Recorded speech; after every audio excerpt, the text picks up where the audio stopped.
Welcome to the Museum of Aquarium and Pet History. All right, we got a big one today. This is from the United Kingdom, our friends across the pond, who I dearly love, all my friends across the pond. Especially we got some great new writers over there. They're writing some phenomenal things for us that I'm pretty impressed by.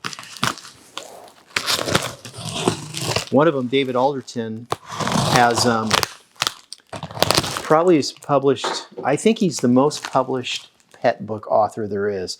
I asked him that. I said, have you published more books than anybody else? Because I think he gave me a list of something like 300 books he's published.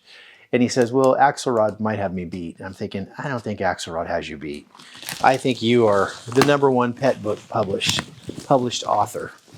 So that's David Alderton. Make sure you check out his articles.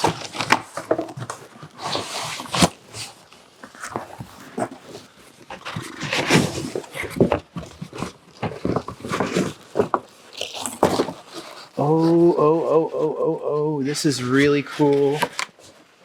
Okay, I know what this is. Hope that didn't break. Now you'd think when they ship glass that they would put it separate, but they didn't. They just stuck the glass in here. Okay, you guys, you get a F for packing. And here is another box. No idea what that is. All right, well, you're gonna love this.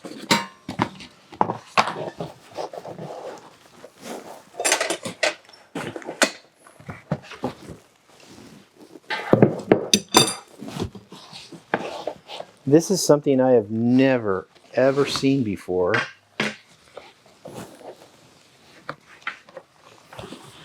And I may have to put it together outside the 5-minute video and then show it to you at the end, because it looks like there's quite a bit of parts that go to it. But this is a 1940s, I believe it is, 1940s Atomic Birdcage. It's really on that cusp of mid-century modern. Yeah, they said it 1950s Atomic Sputnik floor-standing birdcage with accessories. So they called it the Atomic Sputnik after the Russian first spaceship. So very, very, very cool.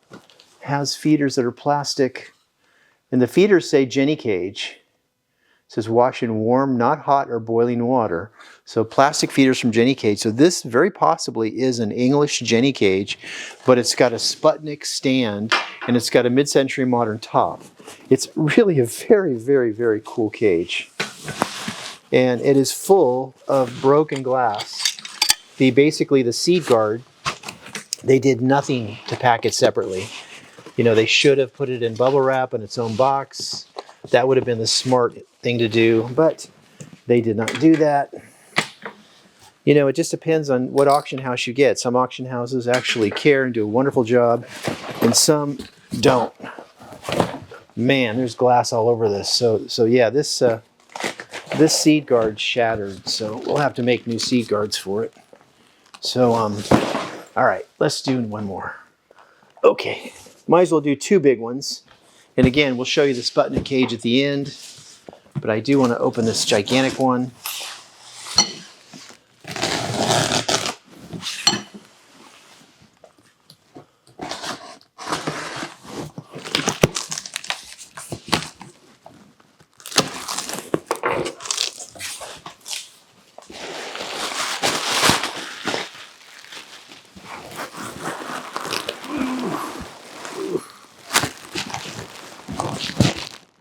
Good packing. Look at that, double boxed, large bubble wrap. These people know what they're doing. All right.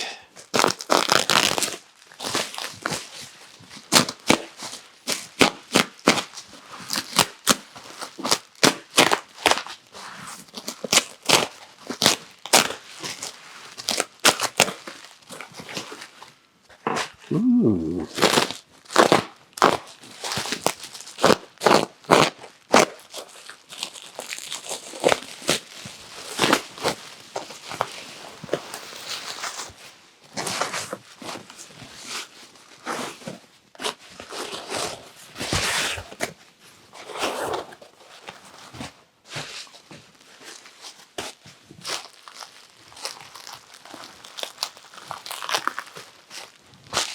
Ooh, that's walnut. Okay.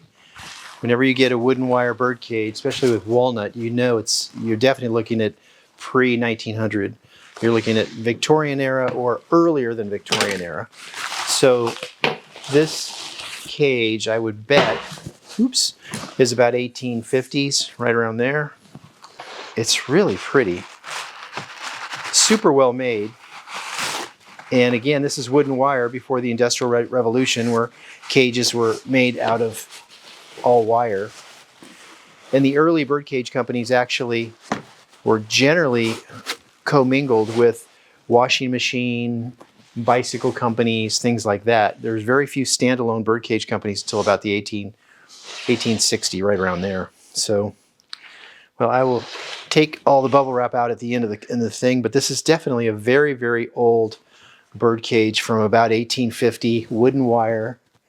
Yeah, they say 19th century.